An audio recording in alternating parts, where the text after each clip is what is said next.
क्या यूरोप अब भारत का नया सुरक्षात्मक दोस्त बनने जा रहा है? सोचिए, यूरोपियन यूनियन की अध्यक्ष और ईयू के नेता हमारे रिपब्लिक डे परेड के चीफ गेस्ट के तौर पर दिल्ली आए हुए हैं। अगले दिन एक बड़ा सुरक्षा और रक्षा पार्टनरशिप समझौता साइन होने वाला है। इसमें समुद्री सुरक्षा, साइबर हमला, हाइब्रिड खतरे और क्रिटिकल इंफ्रास्ट्रक्चर की सुरक्षा तक सब कवर होगा। इसका मतलब क्या निकाला जा रहा है आगे? मतलब अब भारत सिर्फ व्यापार भागीदार नहीं रहेगा, बल्कि यूरोप की सुरक्षा रणनीति का अहम हिस्सा बनने वाला है। ये कुछ वैसा ही होगा जिसे जापान और कोरिया पहले ही कर चुके हैं। अब भारत भी तीसरा एशियाई देश बनने जा रहा है जिसने ये समझौता साइन किया होगा। लेकिन इतना बड़ा बदलाव किया क्यों जा रहा है और इसके फायदे किसको सीधे मिलेंगे, ये आगे अगला बड़ा सवाल बन रहा है। क्या यूरोपियन यूनियन और भारत का ये समझौता आतंकवाद और समुद्र में दबदबे का खेल बदल देगा?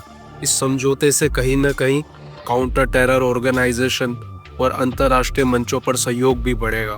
भारत और यूरोपियन यूनियन मिलकर संयुक्त ऑपरेशंस करेंगे, बातचीतों का दौर चलेगा और वार्षिक रणनीतिक डायलॉग भी चलाए जाएंगे। खास बात यह है कि यहाँ पर एक सिक्योरिटी ऑफ इंफॉर्मेशन एग्रीमेंट पर भी बातचीत शुरू होगी, यानी अब गोपनीय जानकारियों का आदान प्रदान भी शुरू किया जा सकेगा। इससे दोनों तरफ भरोसा गहराएगा और संयुक्त वॉर गेम्स या पीस कीपिंग में हाथ बढ़ सकेगा। पर यहीं पर देखना यह भी है कि कुछ यूरोपीय देश हमारे रशिया के साथ हुए समझौतों पर अभी भी संदेह रखते हैं। तो क्या सभी यूरोपियन यूनियन के देशों की सहमति हमें मिल पाएगी? यही इस कहानी में आगे भी देखना होगा। आगे बड़ा सवाल यह भी है कि भारत यूरोप का जो गठबंधन 26 जनवरी को होने वाला है, क्या इससे इंडिया का वैश्विक रोल बदलने के भी संकेत मिलते हैं?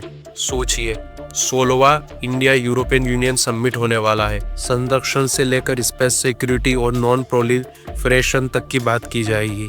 भारत अब यूरोपियन यूनियन की डिफेंस पहलों में हिस्सा ले सकता है।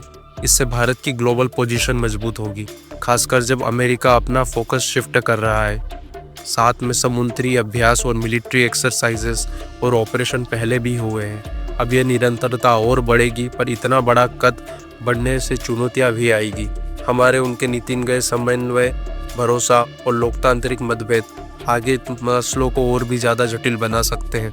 हमें संभल कर कदम रखने होंगे और जानना यह भी होगा कि क्या भारत इन चीज़ों के लिए इस हालत में तैयार है। यही आगे भी जानने लायक अगला कदम होगा। आपको इस मामले में क्या लगता है? अपनी राय कमेंट में दीजिए और ऐसी जानकारी के लिए चैनल को सब्सक्राइब कीजिए।